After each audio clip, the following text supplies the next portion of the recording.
ఒకసారి నేను పార్టీ ఆఫీస్లో ఉన్నప్పుడు ఒక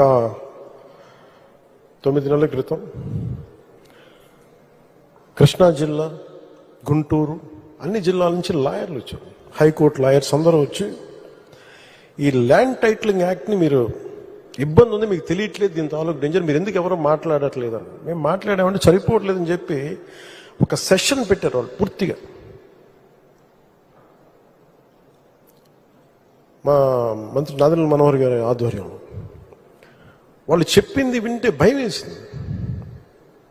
అందులో మరీ ఒకరు చెప్పింది, నా పొలంలో నీ ముఖం ఎందుకు, నా తల్లిదండ్రులు ఇచ్చిన ఆస్తి, నా తాతలు ఇచ్చిన ఆస్తిలో మీ ముఖం ఏంటి, ఇందులో మా తల్లిదండ్రుల స్వార్జితం, వాళ్ళ కష్టార్జితం, ఈ ముఖ్యమంత్రి ఫోటో ఏంటి, పొలాల్లో సరిహద్దు రాయిల్లో మీ ముఖాలు ఏంటి, ఇది ఎటు వెళ్ళిపోతుంది, మీరు ఎవరేం చేయరా అని చెప్పి వాళ్ళు నన్ను నిలదీస్తే నేను చెప్పి నేను సాధ్యమైనంత చేస్తాను, తీసేస్తామని చెప్పి.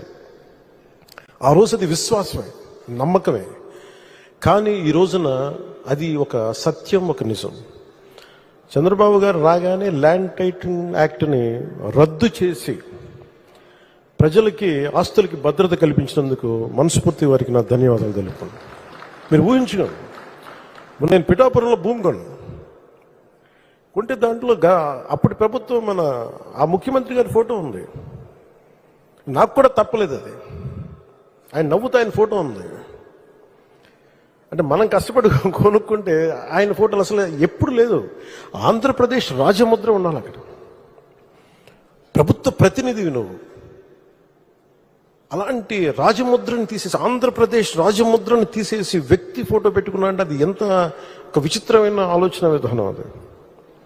అలాంటివి తీసేసి తిరిగి ల్యాండ్ టైటిలింగ్ యాక్ట్ని, అంత డ్రకోనియన్ యాక్ట్ అది, అలాంటి యాక్ట్ని రద్దు చేసి ప్రజల్లో తిరిగి నవ్వులు తీసుకొచ్చినందుకు గౌరవ ముఖ్యమంత్రి గారికి నా మనస్ఫూర్తిగా నాకు కృతజ్ఞతలు, ధన్యవాదాలు.